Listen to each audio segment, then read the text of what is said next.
Hello, नमस्कार मित्रांनो. तुमच्यासाठी एक नवीन बातमी आहे. यूट्यूबला टक्कर देण्यासाठी चीनच्या बिलीबिलीचे जागतिक लॉन्च, अशी ही बातमी आहे. तर बातमी आपण पाहूयात पूर्णपणे. बिलीबिली ग्लोबल लॉन्च. सस्त्या AI मॉडेल्स नंतर आता चीनने व्हिडिओ स्ट्रीमिंग क्षेत्रातही जागतिक स्तरावर विस्तार करण्यास सुरुवात केली आहे. चीनमधील लोकप्रिय व्हिडिओ स्ट्रीमिंग प्लॅटफॉर्म बिलीबिलीने आपल्या ग्लोबल व्हर्जन लॉन्च केले असून यूट्यूबला पर्याय म्हणून या प्लॅटफॉर्मकडे पाहिले जात आहे. सध्या हे ॲप अँड्रॉइड वापरकर्त्यांसाठी गुगल प्ले स्टोअरवर उपलब्ध करून देण्यात आहे. लवकरच iOS वापरकर्त्यांनाही हे ॲप स्टोअरवर उपलब्ध करून दिले जाणार असल्याचे कंपनीने सांगितले आहे. बिलीबिलीमध्ये यूट्यूबप्रमाणेच वापरकर्त्यांना व्हिडिओ अपलोड करण्यासोबत लाईव्ह स्ट्रीमिंगची सुविधाही उपलब्ध करून मिळणार आहे.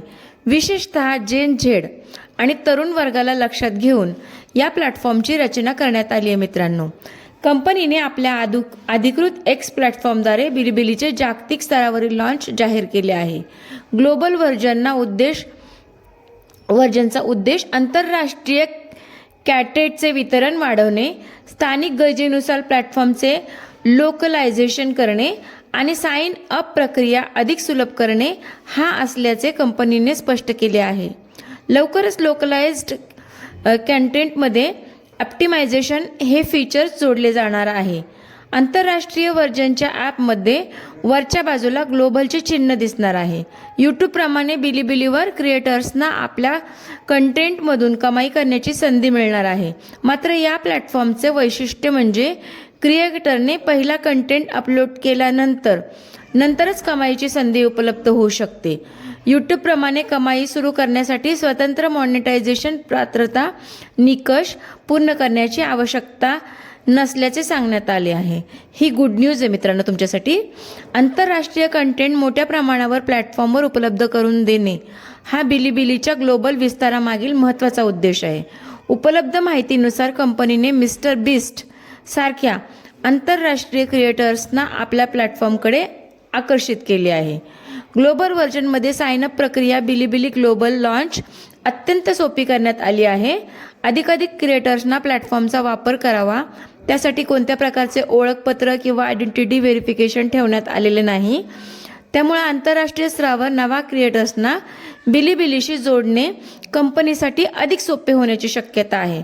मात्र जागतिक विस्ताराचा मार्ग बिलीबिलीसाठी आव्हानविरहित असणार नाही.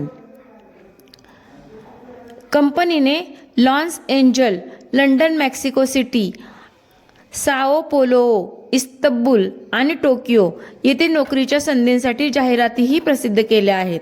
त्यामुळे विविध आंतरराष्ट्रीय बाजारपेठांमध्ये आपली उपस्थिती मजबूत करण्याची कंपनीची तयारी दिसून येते. त्याचवेळी प्रत्येक कंटेंट प्रकाशनाचे नियम आणि डेटा स्टोरेज संबंधीचा नियामक अडचणींचा सामना बिलीबिलीला अनेक देशांमध्ये करावा लागू शकतो. आंतरराष्ट्रीय बाजारपेठेत आधीपासून मजबूत स्थान निर्माण केलेल्या यूट्यूबशी थेट स्पर्धा करणे हेही बिलीबिलीसमोर मोठे आव्हान असेल. क्रिएटर्सना सुरुवातीपासूनच कमाईची सोपी साइन अप प्रक्रिया आणि तरुण वर्गावर केंद्रित केलेली वैशिष्ट्ये यांच्या जोरावर बिलीबिली जागतिक व्हिडिओ स्ट्रीमिंग बाजारपेठेत आपले स्थान निर्माण करण्याचा प्रयत्न करणार आहे. मित्रांनो, तर नक्की तुम्ही ह्या चॅनलला सबस्क्राईब करा. अशाच माहिती मी अपलोड करत जाईन. थँक्यू.